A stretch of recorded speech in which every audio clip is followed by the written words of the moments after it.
الحمدللہ والصلاة والسلام علی رسول اللہ وعلی آلہ واصحابہ اجمعین، اما بعد۔ محترم ناظرین، کیا اگر کسی کو روزے کی حالت میں قے آ جائے، الٹی آ جائے، تو اس کا روزہ ٹوٹ جائے گا یا مکروہ ہوگا یا اس کا روزہ باقی رہے گا؟ تو محترم ناظرین، اگر کسی کو روزے کی حالت میں خود بخود قے آ جائے تو اس کا روزہ نہ ٹوٹے گا، نہ اس پر قضا واجب ہے۔ اور جو شخص جان بوجھ کر قے کرے، الٹی لائے، تو اس کا روزہ ٹوٹ جائے گا اور اس پر قضا واجب ہوگی۔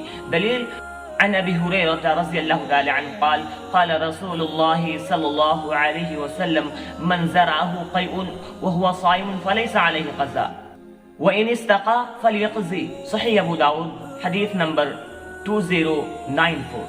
حضرت ابو ہریرہ رضی اللہ تعالی عنہ سے روایت ہے کہ رسول اللہ صلی اللہ علیہ وسلم نے ارشاد فرمایا کہ جو روزے دار کو خود بخود قے آ جائے تو اس پر قضا نہیں، اور جو روزے دار جان بوجھ کر قے لائے اس پر قضا واجب ہے۔ تو محترم ناظرین، اس حدیث سے واضح پتہ چل جاتا ہے کہ جو شخص جان بوجھ کر قے کرے گا اس کا روزہ ٹوٹ جائے گا اور اس پر قضا واجب ہوگی، اور جس کو خود بخود قے آ جائے اس پر قضا نہیں اور نہ ہی اس کا روزہ ٹوٹے گا۔ اور امام منذر رحمہ اللہ کہتے ہیں کہ اس حدیث میں جو مسئلہ ہے اس پر اجماع ہے۔